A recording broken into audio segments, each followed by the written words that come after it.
시청자 여러분 안녕하십니까? VOA 뉴스투데이 시작합니다. 한국 통일부가 지난 2019년 북한으로 강제 추방한 탈북민 북송 사건 당시 현장 사진들을 공개한 데 대해 미국의 인권 전문가들이 충격적이라는 반응을 보였습니다. 국제 보편적인 인권과 한국의 헌법 가치를 모두 무시한 것으로 책임 규명이 필요하다는 지적입니다. 안소영 기자가 보도합니다. 한국 통일부가 12일 공개한 2019년 당시 탈북 어민들의 강제 북송 장면이 담긴 사진들입니다. 포승줄에 묶인 어민 2명은 북송되지 않으려고 안간힘을 씁니다.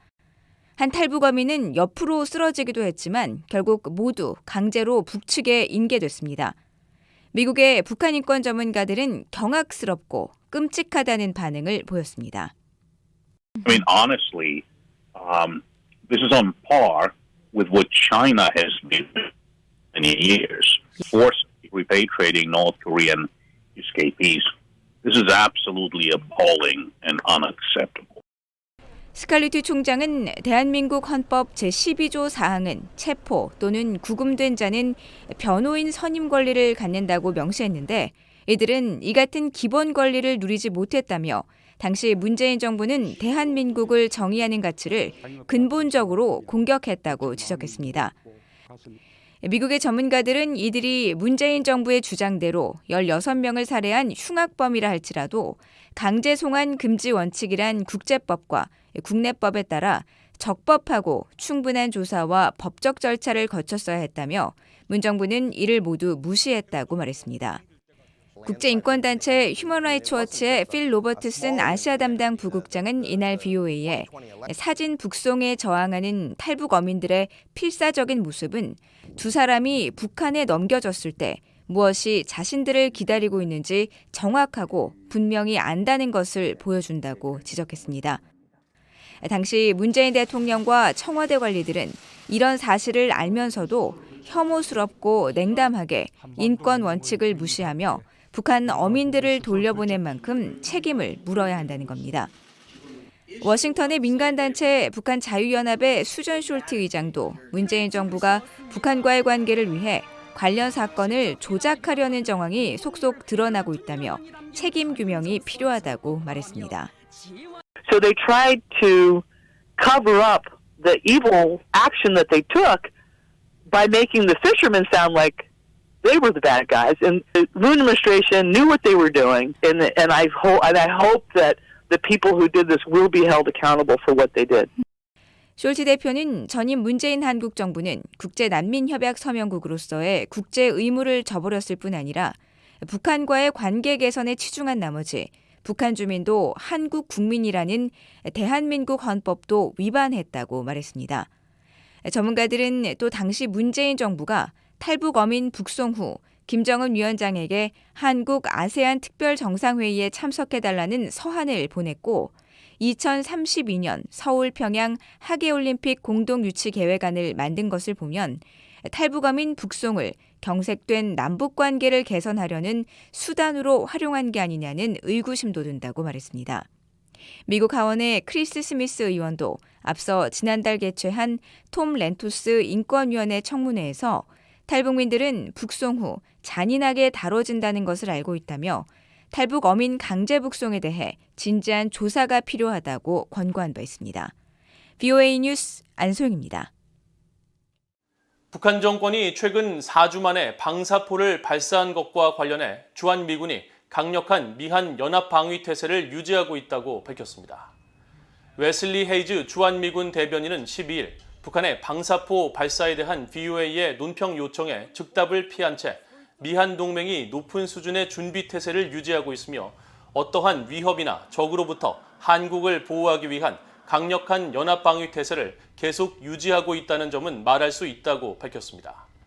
이런 가운데 일본 방위성은 북한 정권의 최근 방사포 발사와 관련해 미국 등과 긴밀히 공조해 북한의 군사활동에 관한 정보를 계속 수집할 것이라는 입장을 밝혔습니다. 일본 방위성 관계자는 12일 VOA에 일본은 중대한 우려 속에 북한의 군사활동과 관련된 정보를 수집하고 분석하는 태세를 항상 갖추고 있다며 이런 노력을 계속하는 동시에 미국 등 다른 국가와 긴밀히 공조하면서 감시 활동을 수행할 것이라고 강조했습니다.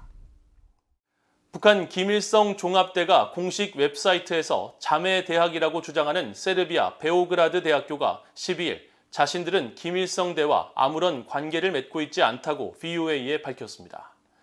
베오그라드대는 현재 김일성대학과 어떤 협력 또는 접촉도 하고 있지 않다면서 김일성대의 일방적인 주장 때문에 UN 대북제재위원회에 해명해야 했던 사실도 공개했습니다. 대학 측은 지난해 대북제재위원회 전문가 패널로부터 김일성대와의 관계에 대한 문의를 받았다며 당시 총장 명의로 김일성대와 어떠한 협력이나 학술 교류에 동의한 적이 없으며 이에 따라 학생이나 교수 간의 인적 교류도 없다고 설명했다고 전했습니다. 영국의 런던 제국대 역시 김일성대의 공동 연구 주장에 대해 사실과 다르다고 VOA에 밝혔습니다. 앞서 프랑스의 동방언어 문화대학, 슬로바키아의 코멘스키 종합대 등도 VOA에 김일성대와 어떤 교류도 없다며 북한의 주장은 사실이 아니라고 반박했습니다. 북한 만수대 창작사가 아프리카 나라 베냉에 건립하는 것으로 알려진 대형 동상이 완공돼 일반에 공개됐습니다. 앞서 VOA가 공개한 도면과 같은 모습을 하고 있어 북한 당국이 건립했을 가능성에 더 무게가 실립니다. 함지하 기자가 취재했습니다. 북한 만수대 창작사의 위장회사가 베냉 최대 도시인 코토누에 건립한 것으로 알려진 30m 동상이 가림막을 벗었습니다. 현지 언론과 유튜브 등에 공개된 영상과 사진 자료에 따르면 베냉 당국은 이 동상을 두르고 있던 철제 구조물을 최근 해체하고 온전한 모습을 일반에 공개했습니다. 공개된 동상은 머리가 짧은 여성이 한 손에 창을, 다른 한 손에 칼을 들고 있는 형태를 하고 있습니다. 앞서 VOA는 소식통을 인용해 북한 만수대 창작사가 중국의 위장 업체를 내세워 문제의 동상 건립에 나선 사실을 보도한 바 있습니다. 이후 한글로 된 이 동상의 건축 도면 컴퓨터 파일을 입수해 북한의 위장회사가 청룡국제개발회사며 베닌 공화국 생활환경 및 지속개발성으로부터 수주를 받았다는 사실을 추가로 파악해 공개했습니다.